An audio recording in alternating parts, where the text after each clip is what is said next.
Hey everyone, the Hole in the Ground is an Irish horror film starring I can never fucking pronounce the woman's name. Sienna, I'm just gonna say Sienna Kerslake is her name.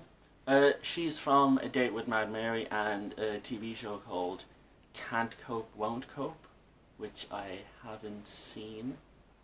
But I've seen A Date with Mad Mary and she was great in that. She's one of this country's best rising stars, in my opinion. And it's a horror movie about a single mother and her son who have moved into this house in the middle of nowhere, and there's a giant sinkhole in the forest near their house, and she starts to believe something within the sinkhole has taken control of her son, because her son is acting out in ways that aren't usually his, and it's a lot of paranormal horror, suspense, Yoki Mabobs, and it's really good. It's quite good. I'm always a big supporter of Irish film. Whenever there's an Irish movie out, I try and see it, or I try to see as many Irish films as I can. Sometimes I don't, but no, I'm very happy I saw this. This is one of the best movies I've seen so far this year. And it's one of the best horror films I think I've seen in a while. Like, it's not jump scares, because I'm not usually a fan of jump scares. They just always seem like cheap to me. They're like the horror movie equivalent of a laugh track on a sitcom. You know, like, they're there to say, like, this should be scary, even though it's not scary. You know, like in a sitcom, they'd be like, look, laugh track, you should laugh at that. That's funny. It's not funny, actually, but it's funny, so you should laugh. Horror movies is like jump scare, because that'll make you think the movie's scary when it's not. A real scary horror film is when it's creepy, and this movie is creepy, and if you go back and watch it multiple times, I believe it still will be creepy, and that is the true strength of a horror movie, is can it give you the creeps, rather than can it just make you jump once and never again. But, so, like I said, this is a really good movie. It feels like a bunch of different homages at times.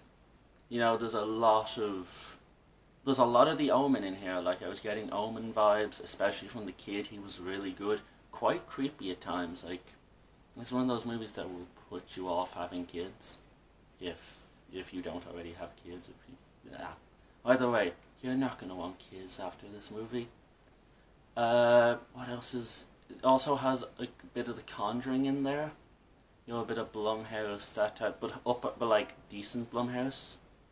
Yeah, so there's a lot of, you know, it's like The Omen meets The Wicker Man meets a bunch of other horror movies in sort of spirit of it, but overall I think as a film, as a individual piece, I think it's quite good. Like I said, Sienna Kerslake is fantastic in it, and in terms of issues with the film, I think outside of the mother and daughter, some of the side characters aren't given a lot to do. Like, James Cosmo was in the film.